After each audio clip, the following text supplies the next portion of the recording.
Listen well, as this note is a cry for help. Whoever sees this, I pray you send help to this address, was all I saw written on the letter. The paper was smooth and goldenrod, and the edges were so sharp that they gave me a cut. The bottle was mysterious, small and green, but a detail on the bottle seemed to irk me uncontrollably.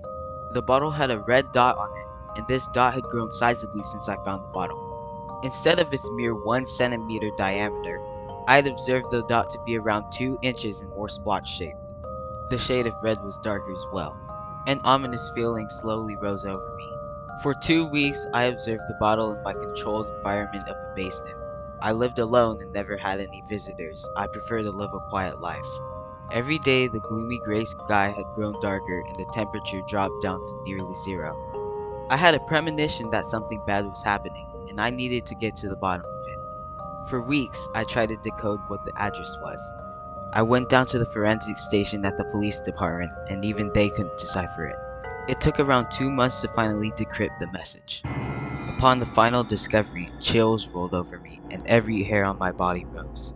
The address was the old rundown warehouse rumored to be hexed and infested. I dropped the note. It was late and I was tired. I went upstairs and went to bed. As I lay there slowly falling asleep, I could hear the wind howling and the rain pattering against the window as if someone was asking to be let in. The branches of the tree scratching against my house and the intense downpour of rain is what I heard last as I fell asleep. I had just woken up and chose to muster up the courage to go down to the old warehouse to find out what had happened. The first step I took out of my bed, however, was met with pain as I stepped on broken glass. I wondered how this had occurred, as I thought there was no glass nearby. I looked on the ground, however, and found the bottle shattered. There were bloodied pieces everywhere as if someone or something had been stabbed. I grew suspicious, but I decided to go downstairs and proceed with my normal day. My breakfast remained plain: toast, eggs, and water. I figured it would be enough to hold me over until I was finished investigating, but if that did not suffice, then I would simply pick up a meal from the nearest diner. The warehouse was far, and I grew hungry but proceeded to my destination. Although I wanted food, now was not the right time. I needed to investigate further into the predicament I had gotten myself into. Hunger shall not kill me, I told myself. When I arrived at the warehouse, an eerie feeling shot up my spine. I felt different from my normal demeanor and felt as if I was being watched. I broke the padlock holding the doors to the opening together and stepped inside. I had a flashlight with me, and I was glad I did. It was pitch black inside and smelled like rust and wood. I felt anxious and turned around in a fit of horror. What I saw surprised me. It was a reddish trail of droplets.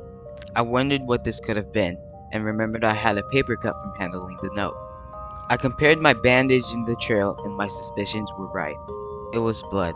I got a little squeamish, as I hate any gore, but now was no time to lose my vigor. I continued at a rather slow pace, aiming my flashlight near any sudden noises I heard. After a bit of walking, I stumbled across more blood. I found a corpse and grew suspicious.